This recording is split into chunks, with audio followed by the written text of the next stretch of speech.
You want to take the easy way out because you think life is a journey. That is horseshit. Life's a journey if you're a moron and you're retarded. If you want to create massive wealth. And money's not everything. But if you don't think money can buy happiness, you don't know where to fucking shop. You can get money and then go save the world. You can get money and save the forests in Brazil. You make money and go save global warming, which I don't believe in. And save the kids in Biafra and all that shit. But without money, you can't save a fucking thing. Don't you understand? Don't the fucking idiots on YouTube understand that? Until you make some shekels. Until you make some fucking coin. You can't help anybody. Because if love got the job done, you wouldn't all be fucked up. Because that's life. And if we admit it to ourselves, then we have an opportunity to move on. If we don't, then we're just fucked in the quagmire. Self-esteem is built the first 7 or 8 years of life. Now, who are you with the first 7 or 8 years of life? Mommy, maybe daddy, an older brother, a grandparent, right? Well, if love got the job done, kids, you wouldn't be fucking sitting here.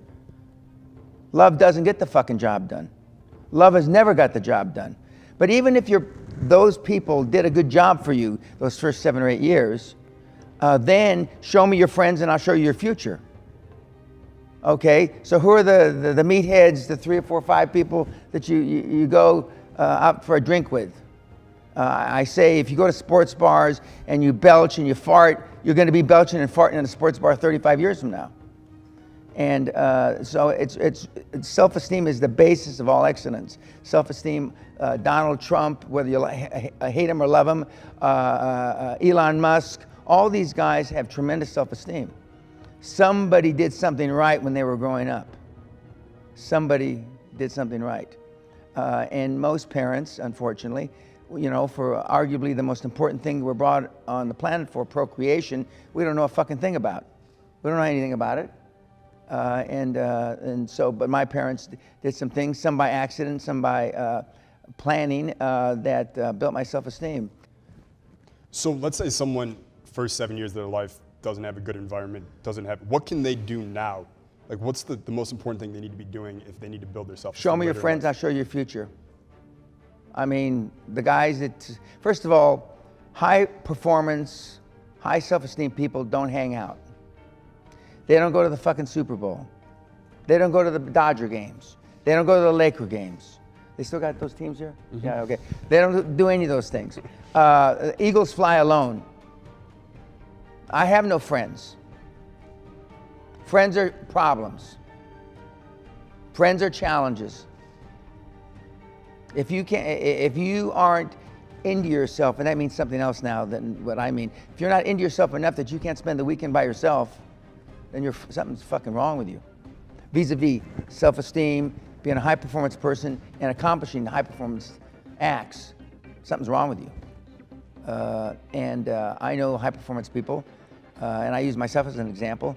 For 10 years, I spent at the compound. There were weeks I never stepped out of the castle into the fresh air. Weeks went by. Now, yeah, it's a big place, but I mean weeks. Months went by, I never left the fucking compound. Months. Didn't talk to anybody. And none of the things that you require or consider as part of your natural life, high performance people don't do. They just don't do. They don't have the need, and I put the word need in quotes. They don't have the need to be around other people. The strength in numbers, that's what you're taught. That's wrong. If you're going to be a weak cunt, that's right. There's strength in numbers. If you want to be a weak cunt, that's great. But if you want to be something other than a weak cunt, then you're by yourself.